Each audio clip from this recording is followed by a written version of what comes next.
Now, A Nightmare on Elm Street is a 1984 horror movie that tells the story of how a once dead child murderer is brought back from the dead to get revenge on the parents who murdered him by killing their teenage children in their dreams. So, why should you watch this movie? Reason number 1, Tina Gray. Now, when teenager Tina Gray is killed in her dreams by a mysterious figure, her boyfriend and hothead Rod Lane is accused of her murder. And I mean, she's cut up and drained of her blood with no one in the room but Rod himself. But Rod is claiming his innocence. However, the cops don't believe his story of a phantom invisible killer. So what's going on? Reason number 2, Rod Lane. Now, Rod Lane is the hothead and oftentimes jealous boyfriend of murdered girl Tina Gray. Now, to his friends, Rod is a good guy. To the adults, Rod fits the profile. I mean, he hates school, is a degenerate, and he is a rough around the edges punk kid who dresses like a biker. Now, when Rod is accused and arrested for Tina's murder, it appears that he's the killer until Rod himself is killed in a jail cell. But get this, by a seemingly invisible phantom killer. But using common sense, maybe he's just hung himself, right? Reason number 3, Nancy Thompson.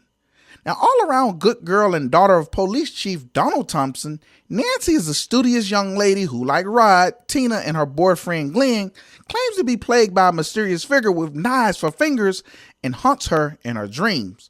Now, after her friend starts to die off, Nancy is convinced that the mysterious figure who stalks them in her dreams has the ability to affect them in reality. Now, is he the true killer, or is Nancy just being irrationally delusional? Reason number 4, Glen Lance. Yes, the attractive and boy next door of Nancy Thompson, Glen Lance, is at first convinced that Rod killed his friend Tina, but after further investigation with his girlfriend Nancy, he too starts to suspect that the man who he's seen in his dreams is actually killing his friends in real life. But as the story goes, the police and parents don't believe the boogeyman is going around town killing their children. But when Glen himself is murdered, Nancy is convinced that she must put an end to this mysterious figure once and for all. Reason number 5, the Dream Demon. Now, the man who's hunting the dreams of the children is none other than once executed child killer Frederick Charles Krueger. Now, after he is killed by vigilante parents for his crimes, he is brought back as a dream demon that gives him the power to kill the children of Springwood in both their dreams and have it play out in reality. But as the bodies stack up, who's going to believe that the boogeyman is real? Now, in the end, 1984's A Nightmare on Elm Street is a much-watched horror for horror fans. This is a seminal work by Wes Craven that gave us something we never had, a slasher villain with a personality. Now, some could argue that this is the best version of Freddy as it featured him in only 7 minutes. And this was perfect because it didn't overexpose the character and kept him mysterious, scary, and interesting. Now, perhaps less of Freddy was the best recipe.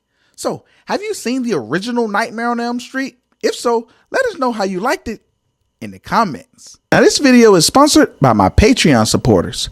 Thank you for your support, and God bless. And until next time, when said talks horror. The Rewind is our exclusive membership section, and by joining the Rewind, you'll receive exclusive content not found anywhere else. You'll receive early releases, video shoutouts, behind the scenes footage and photos, unreleased and unedited kill scenes that we can't show you on YouTube, plus special commentary from yours truly, CEDtalks. So join the Rewind today by clicking the link in the descriptions and in the pinned comments.